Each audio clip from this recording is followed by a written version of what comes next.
Todas as segundas, às 18 horas e aos domingos, às 8 horas da manhã, aqui na Rádio Comunidade, você tem um encontro marcado com a doutrina espírita, o Centro Espírita Friburguense no ar. O ensinamento dos espíritos superiores através das palestras realizadas no Centro Espírita Friburguense, trazendo até você a codificação de Allan Kardec. Todas as segundas, às 18 horas e aos domingos, às 8 horas da manhã, o Centro Espírita Friburguense no ar.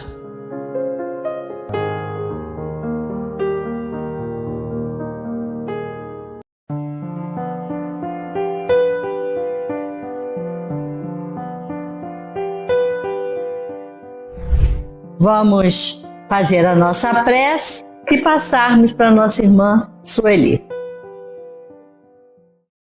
Deus, querido Pai, agradecidos estamos, Senhor, por mais essa tarde, por mais esta oportunidade que estamos tendo de ampliarmos o nosso entendimento sobre as leis de Deus à luz da doutrina espírita.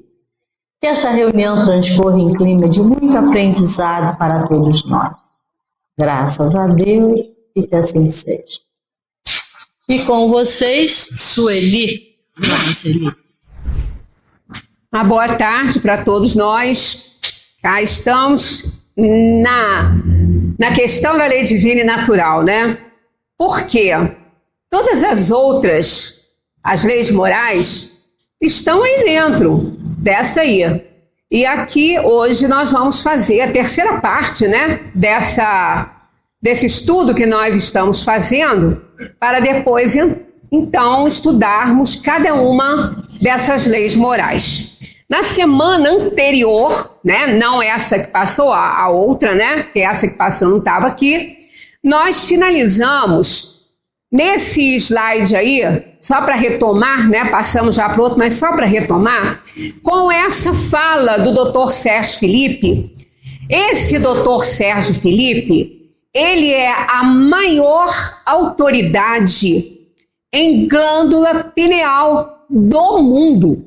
Ele é a maior autoridade nisso, independentemente de doutrina espírita. Ele é um médico, ele é um cientista, ele é neurocientista, ele é, assim, uma sumidade. Hein? Ah, sim, toda essa parte, ele na parte de neurocientista, ele trabalha muito essa parte da psiquiatria, da psicologia. Não, ele é fabuloso e ele está na internet com várias entrevistas e palestras. Eu aconselho todo mundo a ouvi-lo de vez em quando. Ele, às vezes, ele cansa um pouquinho a gente quando ele dá uma volta muito grande em determinados temas, mas isso é por causa da nossa inferioridade, porque ele vê a necessidade de fazer isso para poder fazer a gente entender coisas tão complexas, né?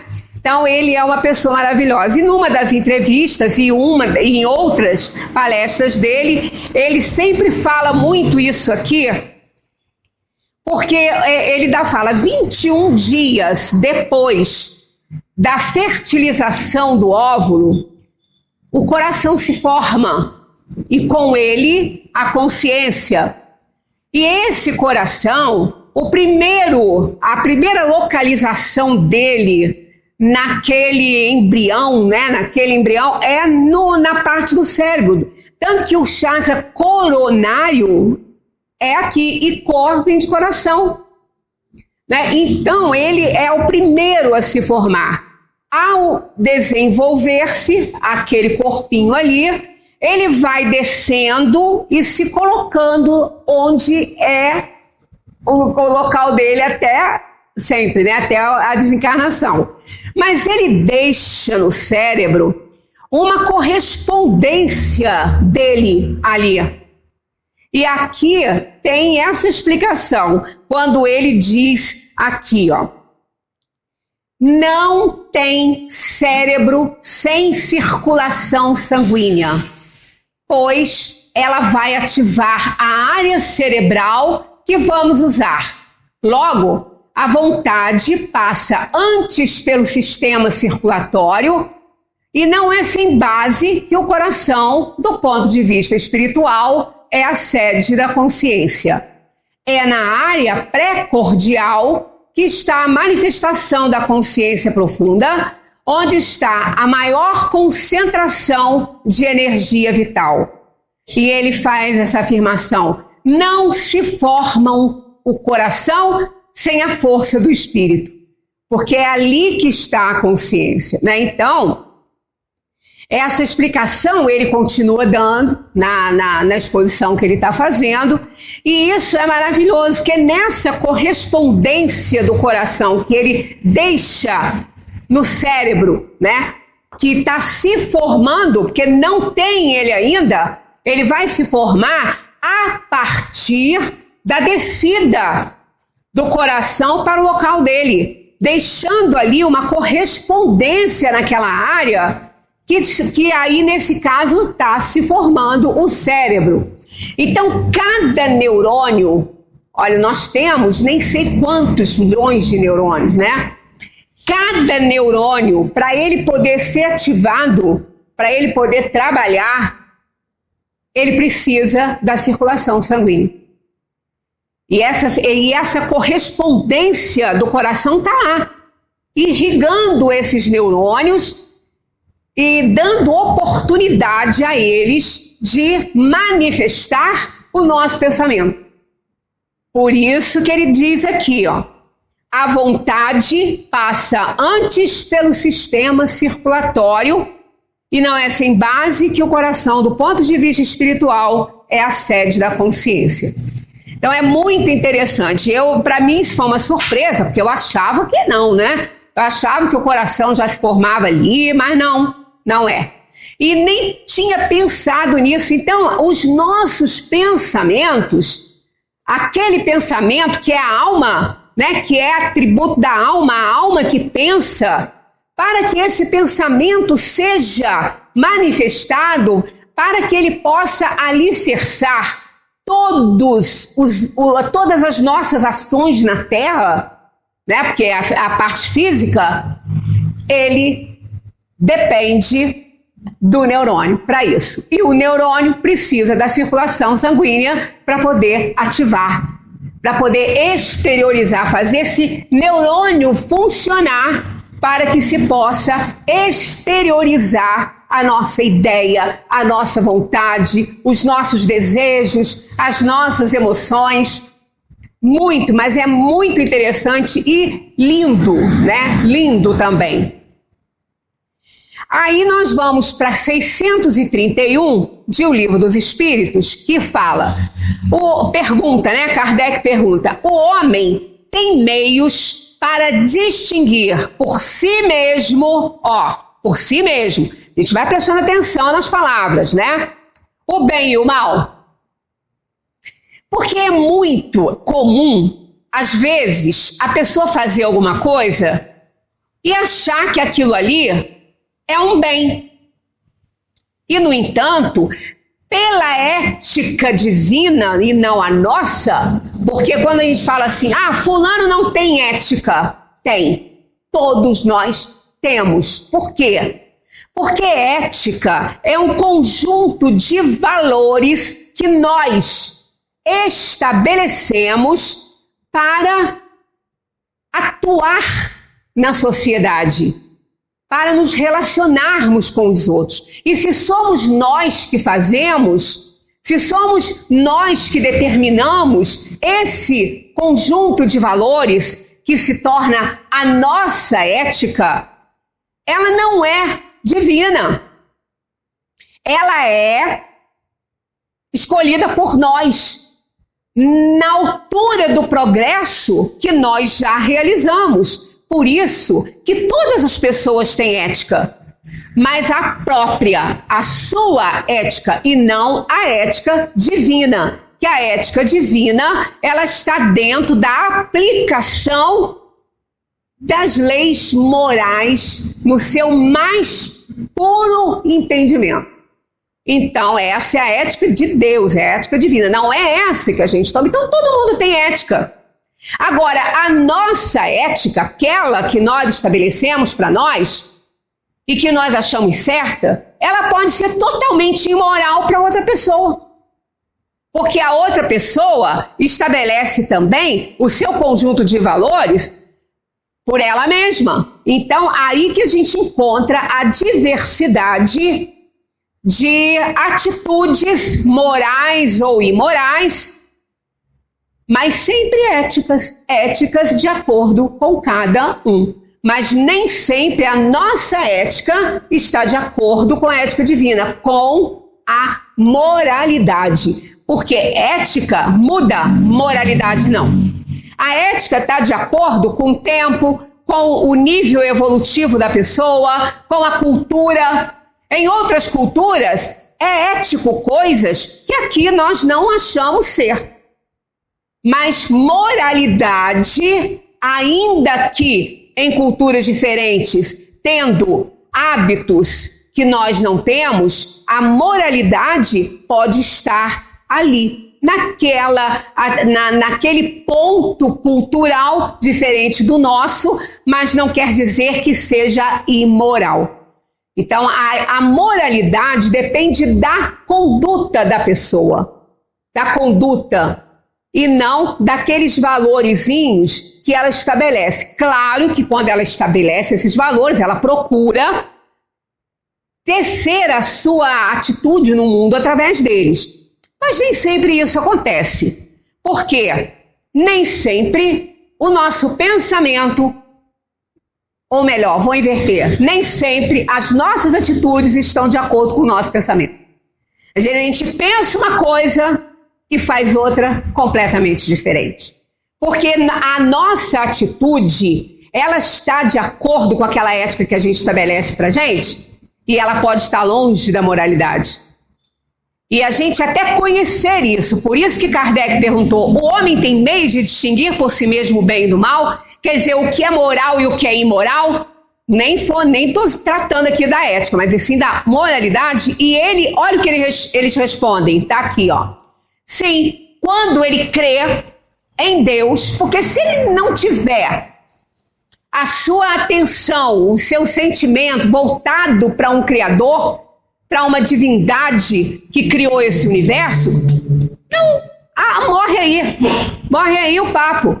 Tanto que quando alguém às vezes vem conversar com a gente, não aqui no centro, que aqui a pessoa vem querendo uma explicação, mas às vezes está assim num local, a uma pessoa que não é espírita, digamos assim, até numa rodinha, numa festinha, num aniversário, vem e pergunta certas coisas a primeira coisa que a gente pergunta para poder tentar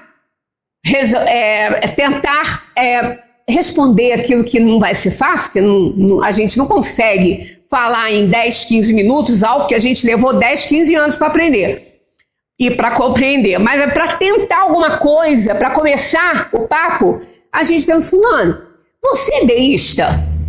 Você acredita que tem um Criador? Não vamos usar nem a palavra Deus, que isso liga à religiosidade, né? A religião ali. Mas você acredita que tem uma força suprema que criou o universo? Como a física? Tem certeza? Não acredita? Mas tem certeza, porque já provou, através de cálculos matemáticos, que o universo foi pensado, planejado, criado e é mantido por uma inteligência superior, que essa é a resposta dos espíritos para Kardec na primeira pergunta de O Livro dos Espíritos, que é Deus, inteligência suprema, causa primária de todas as coisas. Então, quando a gente faz essa pergunta, se ele falar, não, eu não creio, então a gente nem dá continuidade ao papo, porque não vai resolver. Não é que a gente esteja criticando aquele que não acredita no Criador. Não é porque ele não vai entender mesmo. É porque não vai adiantar, né? A gente vai falar, e pode até piorar ainda a situação daquela pessoa, e a dúvida pode piorar. Então aqui eles falam sobre isso, ó. Sim, quando ele crê em Deus, porque se ele não tiver essa crença, não vai adiantar nada. Ele não vai conseguir fazer esse diferencial. Porque quem não crê em Deus, quem não tiver essa certeza que existe um Criador, não estou nem falando de vida além da morte, não. Estou falando da crença em Deus. Porque quantas pessoas, né, as religiões que não são reencarnacionistas, sabem que, ou pelo menos ensinam, que a vida não para no túmulo, mas que não sabem como que ela é. Né? Não sabe como que ela é. O próprio Papa, uma vez questionado para isso, não esse que está aí, mas o outro, aí perguntaram a ele: o senhor acredita em vida após a morte? Ele falou: plenamente, porque a vida não termina com a morte. Mas e como é que é essa vida? Ele falou: não sei. Ele foi honesto, não sei, mas que ela existe, existe. Né? Então muitos aí, quer dizer, essa pessoa, ela crê em Deus, ela só não crê na reencarnação, ela tem outras ideias, mas se ela tiver, aí, se ela não tiver essa crença em si, não adianta, ela não vai se preocupar nem com o bem, nem com o mal, ela vai tratar de fazer a sua vida do jeitinho que ela acha que tem que fazer, porque ela vai dizer para mim: só se vive uma vez. E se eu não olhar por mim, quem vai olhar? Né? Quem vai olhar? Então aí, por isso que aqui eles colocaram logo de saída, responderam afirmativamente, categoricamente, sim. Quando ele crê em Deus, e não basta crer em Deus, e quando o quer saber. Olha que resposta reduzida, resumida e grandiosa. Isso aqui dá um seminário de não sei quantos meses para estudo. Quando crê em Deus e quando quer saber. Isso a gente aplica no nosso dia a dia. A gente não consegue ajudar ninguém que não quer ajuda. E quando a pessoa não quer saber, não adianta você explicar, você vai gastar tempo e energia. Ela não vai aprender porque ela não quer aprender. Eu já comentei aqui com vocês uma vez que, conversando com uma pessoa que não é reencarnacionista e estava desesperada com algumas coisas que estavam acontecendo na família, aí veio me perguntar algumas coisas, eu falei com ela, falei assim: olha só, você acredita em reencarnação? Ela: não. Eu falei: então não adianta, eu não posso te explicar. Porque isso tudo aí, a gente só pode explicar pela pluralidade das existências. Se Deus é justo e perfeito, ninguém vai entender a justiça e a perfeição dele fora da reencarnação, do entendimento da reencarnação. Aí eu falei: mas por que você acha que não há reencarnação?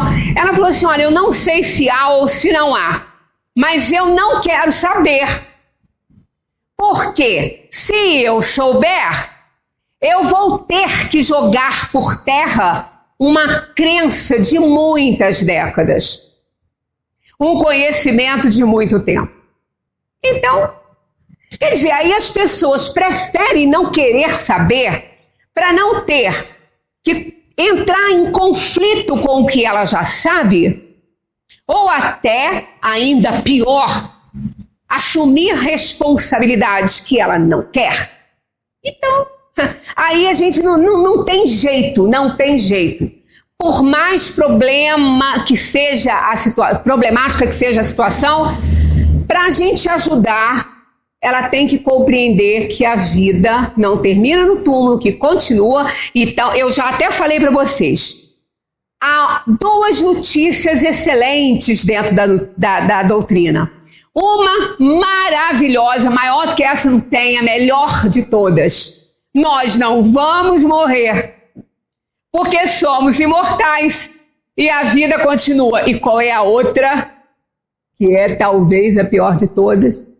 Vamos continuar com todos aqueles que nós nos relacionamos no mundo. Vamos encontrar com todos os nossos inimigos, com os nossos afetos e desafetos. Vocês estão pensando que vocês vão se livrar deles aqui? Com a morte? Ainda tem gente que deseja a morte do inimigo. É doido, que quem deseja a morte do inimigo está precisando de uma terapia espiritual aqui, de doutrina, estudar. Imagina o inimigo livre do corpo, dentro da sua casa.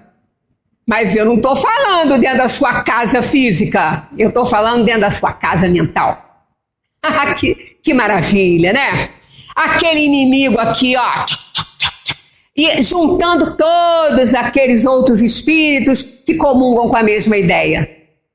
Então, desejem muita saúde para os seus inimigos. Vida longa. Queiram morrer antes deles. Vida longa a eles. Porque, olha, a gente não pode nem imaginar o que seja um inimigo sem o corpo físico. Porque morto, ele não está. Né? Ninguém morre. Então, é um problema, assim, bastante sério. Então, aqui os espíritos respondem. Sim, quando ele crê em Deus e quando quer saber. Aí está aqui, ó. Deus lhe deu a inteligência para discernir um do outro. Não precisa de nada, gente. É só raciocinar. É só querer descascar a cebola. Né? Só querer tirar a casquinha da cebola. Que a gente vai chegar no âmago da situação. E ali a gente vai avaliar. Agora, se a gente não quiser fazer isso, a gente vai tomar atitudes que com certeza não estão de acordo com o pensamento daquele que já sabe o que é mal e o que é bem. Aí a responsabilidade aumenta muito, muito mesmo. Então a inteligência que nós temos, que ela não tem limite, porque o animal também é inteligente. O cachorro, o golfinho, o gorila, inclusive o chimpanzé, só tem 2% de gene abaixo da gente. A nossa estrutura genética é igualzinha dele. 98% igual. 2% que não é. Só que nós somos espíritos e eles não. Eles não são espíritos, eles são princípio espiritual. Eles têm uma alma, mas são princípios espirituais. Eles ainda não receberam a marca divina e a iluminação divina que lhe dá consciência e, junto com ela, a responsabilidade dos atos, que é o livre-arbítrio. Então, só nesse ponto. Então, essa inteligência, ela tem que ser usada por nós. Porque todas as vezes que a gente deixar isso escapar, a dor vai chegar. E essa é a moral. É a dor moral. Não é aquela que a gente toma um comprimidinho de analgésico e passa, né? 632. O homem que é sujeito a errar não pode enganar-se na apreciação do bem e do mal e crer que faz o bem, quando em realidade está fazendo o mal? Ah, mas pode, claro que pode. Não é? Se ele não alcançou um nível de responsabilidade e conhecimento, ele vai achar que é certo algo que para as leis divinas não é. Mas ele não alcançou lá ainda, então ele acha certo, então ele não entendeu ainda.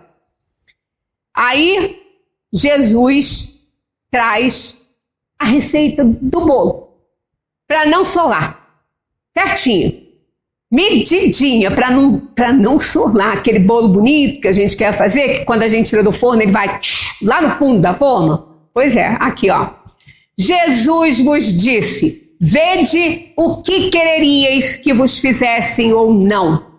Tudo se resume nisso. Assim não vos enganareis. Aí eu vou lembrar do nosso amigo José Manuel, que ele dizia assim para mim: pequena Celi, esse negócio funciona não. Brincando, claro, né? Porque ele sabia que a lei é essa. Sabe o que acontece? Alguém pode querer para mim o que ele quer para ele, mas eu não quero aquilo para mim. Eu não aceito. Aí eu falei com ele, eu falei assim: amigo, aí o problema é seu, não é dele. Por quê? O outro que está oferecendo aquilo que ele quer para ele é o que ele entende ser o melhor. Eu uma vez conversando com uma pessoa que estava com uma atitude ruim com outra, e é pessoa muito chegada, então eu também estava no mesmo ambiente. Eu falei assim: fulano, só uma perguntinha. Você gostaria que alguém fizesse isso com você? Ele na mesma hora, claro que sim, é isso que eu acho certo, por isso que eu estou fazendo. Então, aí ele está pecando? Não, ele está sendo aquilo que a gente já viu aí em outras vezes, em outras palestras, impecável no uso da palavra. E o que é ser impecável? É não pecar. E o que é não pecar? É não errar. Então, para ele não estava errando, ele estava fazendo o certo, tanto que ele queria que fizesse com ele a mesma coisa. A mesma coisa. Então, é por isso que nessa receita, o bolo não sola. Não sola. Ele vai ficar perfeito.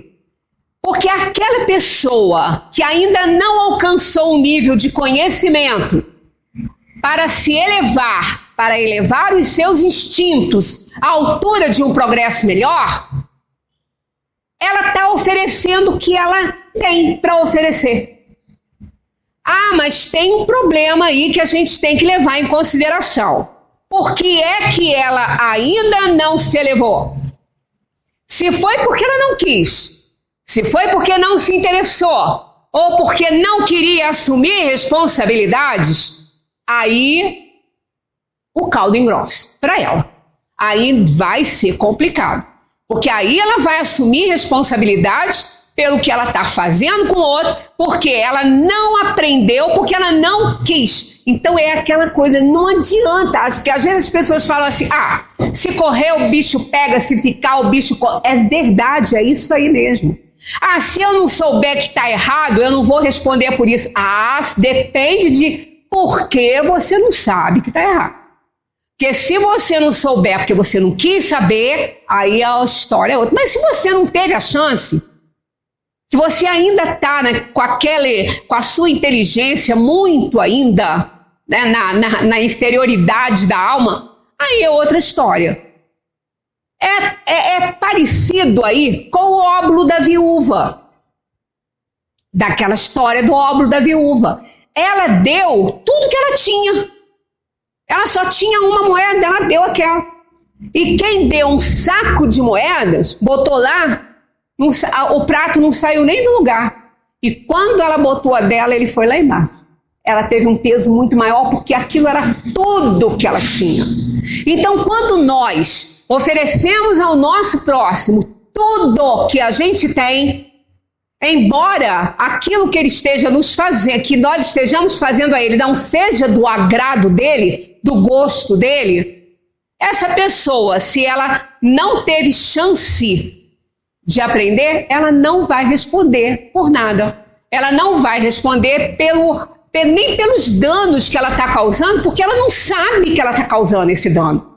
Ela não aprendeu porque não deu para ela aprender ainda. Então ela não é responsabilizada. Aquilo vai ser amenizado e a outra pessoa só vai sofrer os efeitos negativos se ela tiver uma sintonia inferior, senão ela também não vai ser atingida. A lei de Deus é justa. Ele é soberanamente justo e bom. Então a gente não tem nem que discutir isso, né? Então a receita do bolo é essa aí. Vede o que quereríeis que os outros, né, fizessem ou não. Tudo se resume nisso. Assim não vos enganareis.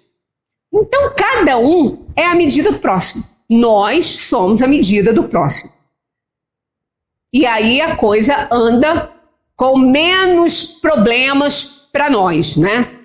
Caso contrário, transgressão à lei divina faz chorar e perder o sono. Aqui está um exemplo para a gente, né? Quando comeis demais, isso vos faz mal. Pois bem, é Deus que vos dá a medida do que vos falta. Quando a ultrapassais, sois punidos.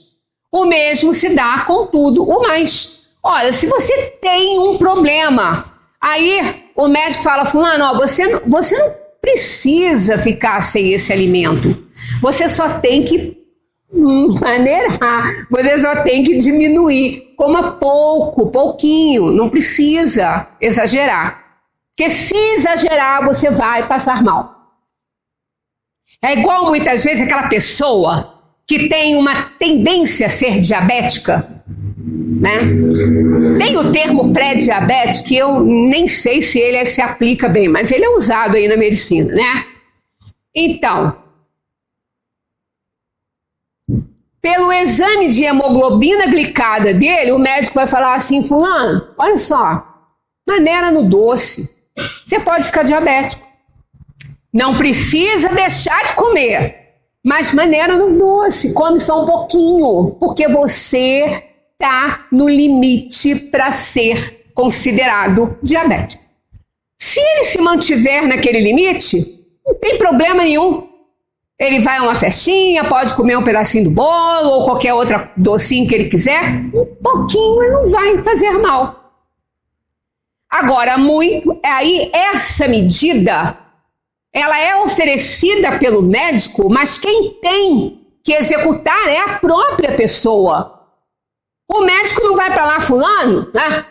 Aí tem gente que está assim comendo alguma coisa e fala assim: meu Deus do céu, se meu médico passasse aqui agora e visse isso. Eu falei: você acha que ele ia fazer o quê? Que ele ia mandar você parar? Ele ia falar assim: amigo, semana que vem você está no meu consultório, tá? Ganhando dinheiro. Não é? Ele ia se incomodar? Não. Ele ia falar: fulano, olha, te avisei, hein? Ainda ia de repente sentar e ainda comer junto. Né? Então esse é o problema. A gente tem que entender que todas as pessoas podem nos ajudar, mas quem tem que executar e entender e medir somos nós, cada um de nós. Nós somos sempre a medida. Quando a ultrapassais, sois punidos. A gente é punido com dor física ou com dor moral. Por quê? O mesmo se dá com tudo o mais. A lei natural traça para o homem o limite das suas necessidades. Quando ele o ultrapassa, é punido pelo sofrimento. A lei natural nos diz que a gente só precisa do suficiente, mais nada. Tem até aquele filmezinho, acho que é o Mowgli, que é o urso, né? Que ele fica lá nadando, boiando, naquela aguinha que ele adora. E ele até canta, né? Que eu só tenho o suficiente. Porque as pessoas acham que é importante ele ter mais alguma coisa ou ir para um outro lugar onde ele tivesse mais oportunidades. Eu só tenho o suficiente. O suficiente é legal. É interessante essa parte do filme aí. E realmente, aquela pessoa que tem o suficiente, ela tem tudo que ela precisa. Tudo. Passou dali, já causa preocupação, medo, indisposição. Ela vai ser alvo de alguma coisa. Mas se ela só tem o suficiente, nada vai faltar para ela. Ela tem o suficiente. Tem até uma história interessante que se eu tivesse lembrado, eu tinha até separado, de uma mãe se despedindo da filha no aeroporto. E ali ela deseja para a filha que a filha tenha sempre o suficiente, né? Até, inclusive, a dor e o sofrimento. Que esse texto é interessante, eu vou trazer para a gente na próxima semana. Que a gente tenha dor suficiente para entender que a gente pode ficar sem ela. Que a gente tem que fazer tudo para ficar sem ela. Então é muito bonito, mas aí é essa a questão. Quando a gente tem o suficiente, a gente tem tudo. Mas quando nós ultrapassamos o limite da necessidade física e moral, aí claro que nós vamos ter grandes punições. Se o homem escutasse em todas as coisas essa voz que diz: chega, evitaria a maior parte dos males de que acusa a natureza. Olha, nós somos sempre responsáveis por aquilo que a gente faz. Não adianta a gente correr. Por quê? A gente pode conviver, ou melhor dizendo, a gente pode viver com algo que a gente tenha feito, mas que tenha sido numa situação de honestidade e de correção.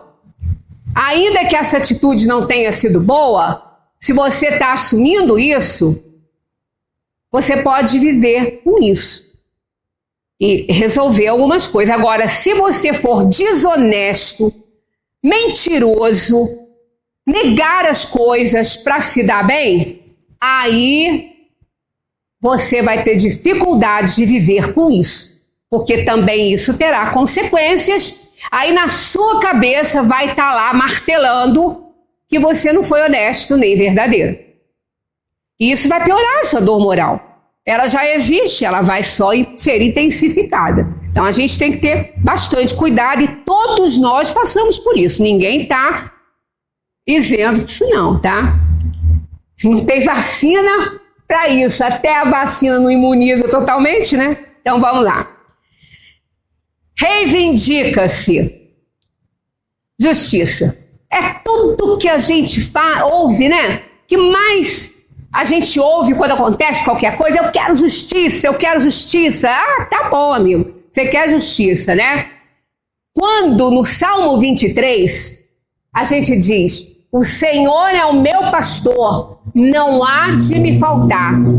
Guia-me pelas veredas da justiça por amor do seu nome. Olha o que a gente está pedindo ali, hein? Guia-me pelas veredas da justiça por amor do seu nome. Então, claro que para Deus ser justo conosco, às vezes nós vamos ter que sofrer. Ele vai nos guiar por caminhos que nós vamos ter que enfrentar para resgatar um passado de delito. É a justiça se fazendo. Então a gente pede justiça, mas na verdade não sabe o que está atrás desse conceito grandioso, né? Condena-se a corrupção, a exploração, a desonestidade, etc. e tantas coisas, que é o que mais a gente está fazendo hoje, né? Todo mundo tem uma coisa para condenar em alguém. Muitos não condenam a ideia de levar vantagem em tudo, de não devolverem o troco a mais, de mentirem em suas transações. Isso aqui é em tudo, não é só nas coisas comerciais, né? De mentirem nas transações. Essas transações aqui, elas envolvem relações familiares, relações profissionais, de localização com a nossa vizinhança. Ela envolve isso tudo. Então, quando a gente mente para se dar bem, seja aonde for e por que for, mas nós vamos responder sério por isso. Aí a gente pede justiça, só que a gente não enxerga o tanto de injustiça que a gente comete muitas vezes com as outras pessoas. De se aproveitarem da ignorância de alguns. Como isso acontece? Mas a gente não acha que está errado. Ah, mas isso é o capitalismo. Não, isso é parte da temática ali. Mas você não tem que fazer. Aquela pessoa que se aproveita de alguém que está vendendo alguma coisa porque ela precisa muito do dinheiro, seja lá para o que for, mas é indispensável. Então ela vai fazendo desconto que ela precisa para vender, e o outro vai se aproveitando daquela necessidade dela, daquela fraqueza dela, e aí compra por uma quantia irrisória algo que valia muito e acha que está se dando muito bem com isso. Será que vai viver bem com isso em determinado momento da vida? A gente sabe que não vai. Porque nada fica sem resposta nessa vida. Por isso que a gente tem que ter muito cuidado. Porque nada fica sem resposta. Seja o que for, a verdade vai aparecer. Se não aparecer na vida atual, aparece na próxima. Ah, mas aí o que, irmão? É você mesmo que está ali. Ah, mas eu não vou saber. Quem disse? Você não vai saber. Quem disse? Quando a gente dorme, a gente não. Quando o corpo dorme e o espírito se emancipa, ele adentra a dimensão espiritual com muito mais liberdade. com muito mais capacidade de relembrar suas vidas passadas. Quantas vezes deve já ter acontecido com vocês isso, comigo já, várias vezes, de ao deitar às vezes angustiada com alguma coisa, se sentindo injustiçada por alguma coisa. Aí, quando a gente acorda de manhã, a gente faz a nossa... Claro que a gente tem que fazer. Nunca ninguém pode dormir sem oração, sem prece. Porque você vai ser uma presa fácil. Porque você está sem o corpo, está sem a armadura. Você está de igual para igual com todos os desencarnados. Você está de igual para igual com um inimigo seu desencarnado, porque o seu corpo está lá dormindo. Você não. Então, a gente faz aquela prece pedindo proteção ao anjo amigo, né, que é o nosso protetor, e dorme. Ao acordar, às vezes a gente acorda com um pensamento totalmente diferente daquele que foi dormir. Acorda melhor, acorda mais compreensivo, acorda não tanto acusativo. É como se alguém falasse para você, fulano, olha o que você fez para o que você está passando hoje. Isso acontece na emancipação da alma. O seu próprio anjo de guarda faz isso. Faz um retrocesso com você fora do corpo e mostra para você, olha o que você fez na vida passada para essa pessoa. Olha lá. Agora aguenta, meu amigo. Aguenta porque é resgate. Isso acontece. Então, aqueles que pensam que, não, mas eu quero ver aqui. Vai ver, meu amigo, que aqui se faz, aqui se paga.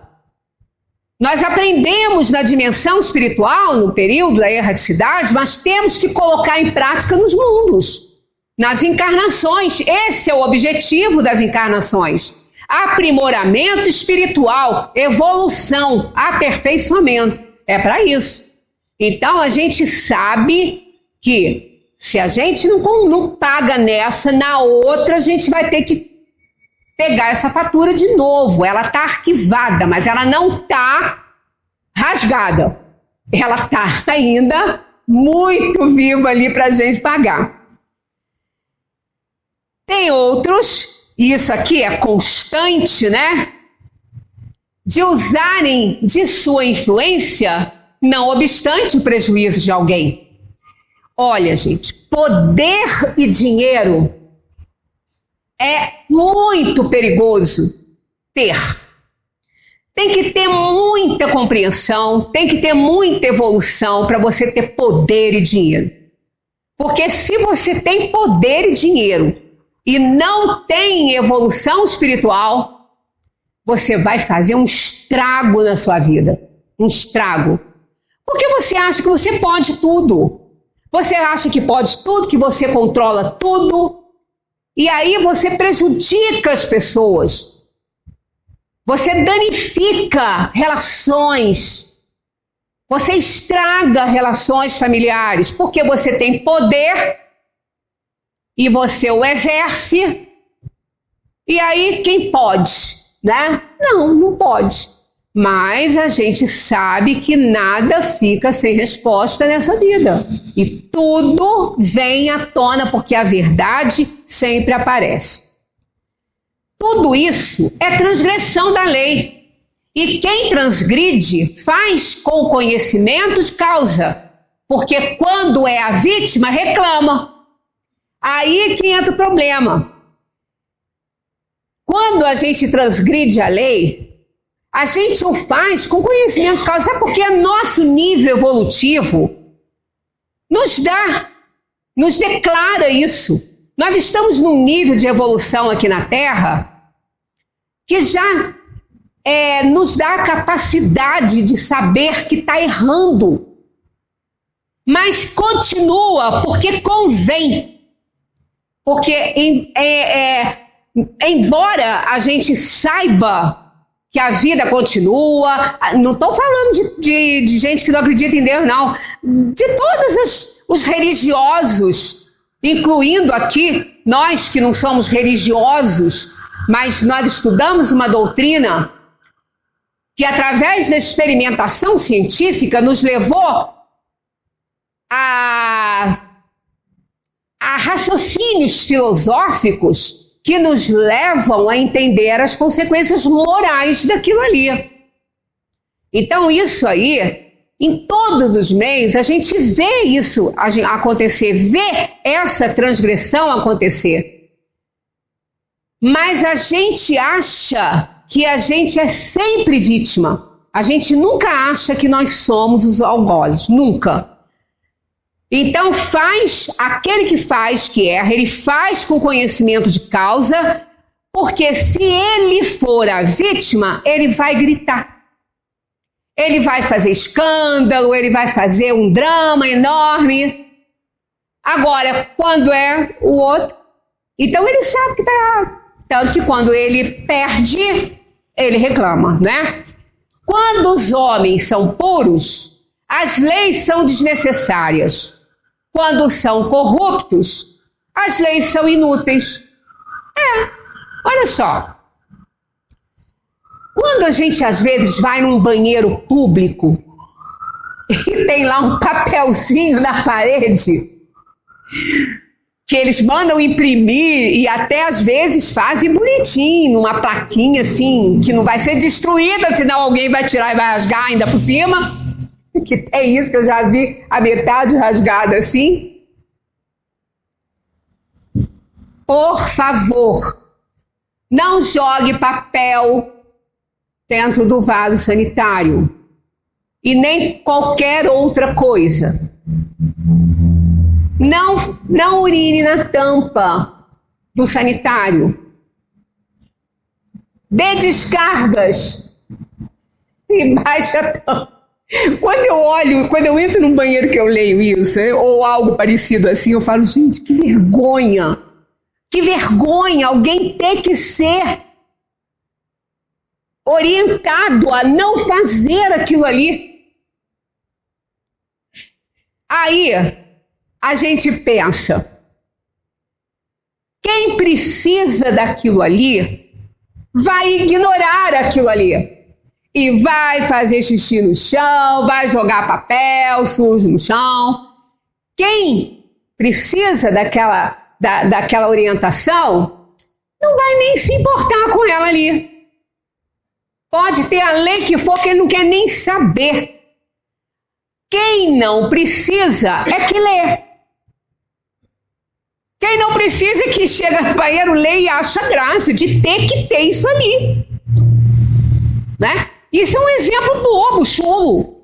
Imagina outras coisas mais sérias, né, que você sabe que você não pode fazer. Mas para que a lei? É isso aqui, ó. Quando os homens são puros, as leis são desnecessárias. Quando são corruptos, as leis são inúteis, porque eles não cumprem. Não adianta ter lei. Aí fala, mas tinha que fazer reforma legislativa. Não sei o que. Pra quê? Se o que tem não adianta ter, porque rasgam. Né? Pra que lei? Não precisa não. Não vai ser cumprida mesmo. E para aquele que cumpre, não precisa ter a lei, porque a lei está nele. A lei está na consciência dele, que é o supremo bem, que ele sabe que ele não pode fazer o mal para ninguém, que ele tem que fazer aquilo que ele gostaria que fizesse para ele. Então as leis realmente são inúteis. Isso aí, com Benjamin Disraeli, um grande escritor, realmente não precisa, né? É assim. E assim passamos pela vida, muitas vezes, anestesiados diante do que sabemos. A gente deixa lá na consciência e não visita, porque se visitar, assume mais responsabilidade ainda, né? E o que é muito pior, tomando atitudes indignas e imorais para defender a dignidade e a moralidade que pregamos. Né? Então as pessoas tomam atitudes indignas para defender algo digno. Dá para entender? Não dá. Aí quando a gente vê que não tem jeito, né, uma sociedade como a gente está vivendo aqui na Terra, é por isso que ela está desse jeito, porque essa é a última oportunidade desses espíritos, é a última, de reencarnar na Terra, dos corruptos, daqueles desonestos, dos mentirosos, de tudo isso, incluindo a gente, tá? Nós estamos no bolo, estou falando de ninguém, eu estou falando de mim, de vocês também não, porque eu não conheço vocês. Essa minha eu conheço um pouquinho. E sei que faço coisas horríveis. Quem não faz? Somos espíritos inferiores, a gente só não pode ficar fazendo.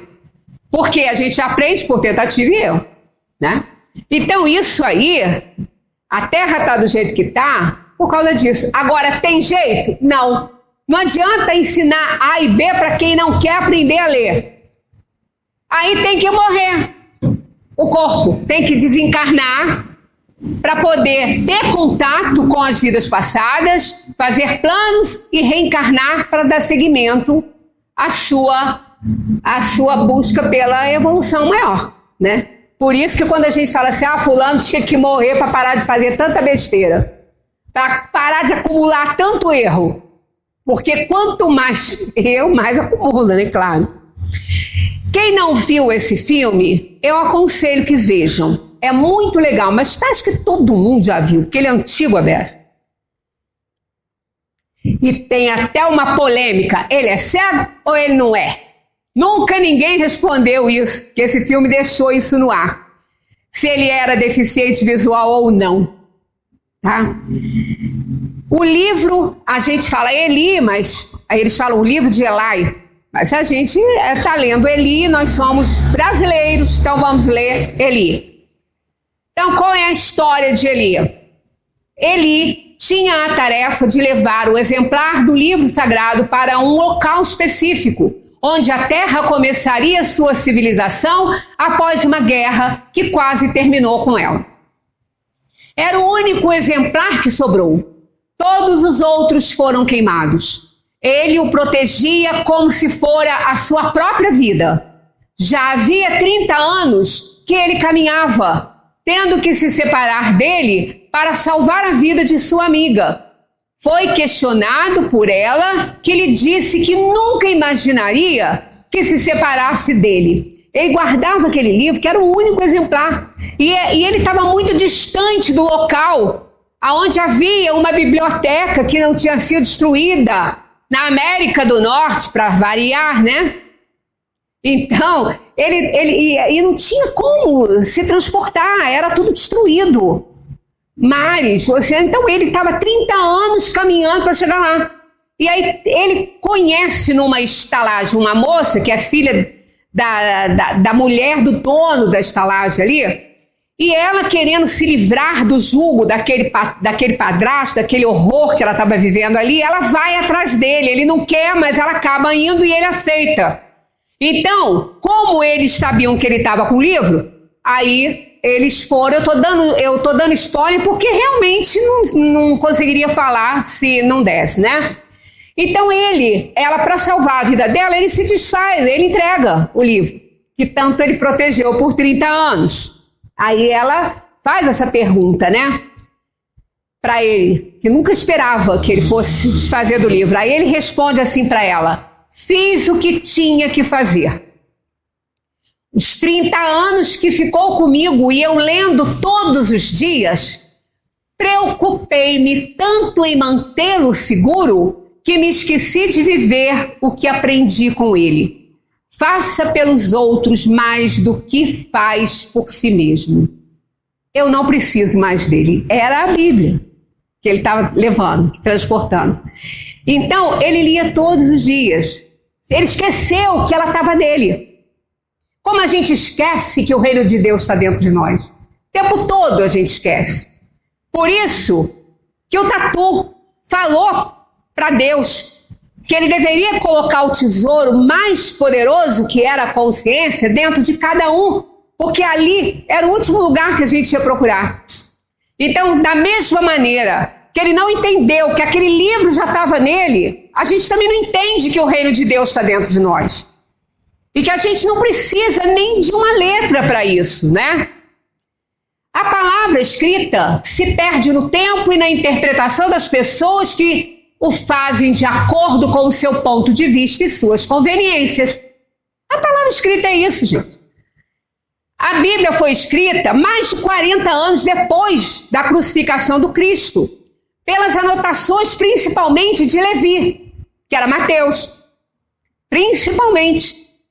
Então, mas ela foi deturpada muitas vezes para que ela atendesse às conveniências do império, da sociedade que vivia, né? Ela foi muito deteriorada. Mas, infelizmente, ainda precisamos dela, da palavra escrita, né? Para que possamos despertar e ler a verdadeira lei de Deus, que está escrita em nossa consciência. Não tem por onde correr. Incêndio não destrói nada, porque ela está na alma. Quando a gente diz dentro de nós, ela está na alma. E no corpo, ela está no coração. Aquele que irriga todos os neurônios para exteriorizar os nossos desejos e as nossas emoções. Na 621, Kardec pergunta: desde que o homem traz na consciência a lei de Deus, que necessidade tem de que lhe revelem? Né? Eles respondem: ele a havia esquecido e desprezado. Deus quis que ela lhe fosse lembrada. No Evangelho segundo o Espiritismo, tem lá o capítulo, começa o Espírito da Verdade, advento do Espírito da Verdade. Está lá o quê?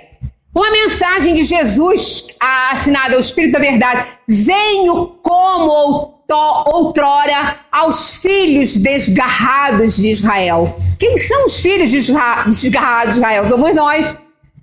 Ele sabia tanto que ele veio trazer a terceira revelação de Deus para os homens, que é a revelação do mundo dos espíritos. E ela veio com a doutrina espírita, que ele coordenou, que ele era o que coordenava essa revelação. Está no Evangelho segundo o Espiritismo. Então, desde que o homem traz, quer dizer, havia esquecido e desprezado, Deus quis que ela fosse lembrada. Aqui nós vamos terminar com a prece que o Eli faz quando ele chega lá no local que ele tinha que chegar e entregar um livro, que não tinha livro. E o livro estava onde? Nele. Aí eu não vou contar como é que aconteceu para vocês verem, que não precisa contar. Mas a prece que ele fez foi essa aqui. Que horas também não vou contar. Senhor, obrigado por me dar força e convicção para concluir a tarefa que me confiou. Obrigado por me guiar sem hesitar, através de muitos obstáculos em meu caminho, e por me manter determinado quando o mundo parecia perdido. Agradeço por sua proteção e seus sinais ao longo do caminho. Obrigada pelo bem que eu possa ter feito e lamento muito pelo mal. Agradeço pela amizade que fiz e, por favor, a amizade é a moça. Agradeço pela amizade que fiz e, por favor, proteja como o Senhor me protegeu. Obrigado por finalmente me permitir descansar. Estou muito cansado, mas eu agora vou para o meu descanso em paz, sabendo que agi corretamente enquanto vivi nesta terra.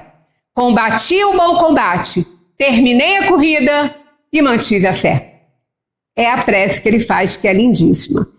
Que a gente reflita bastante sobre esses conceitos da lei divina e natural e continue estudando essa doutrina que é realmente esclarecedora e fundamental para a nossa felicidade. Muita paz para todos.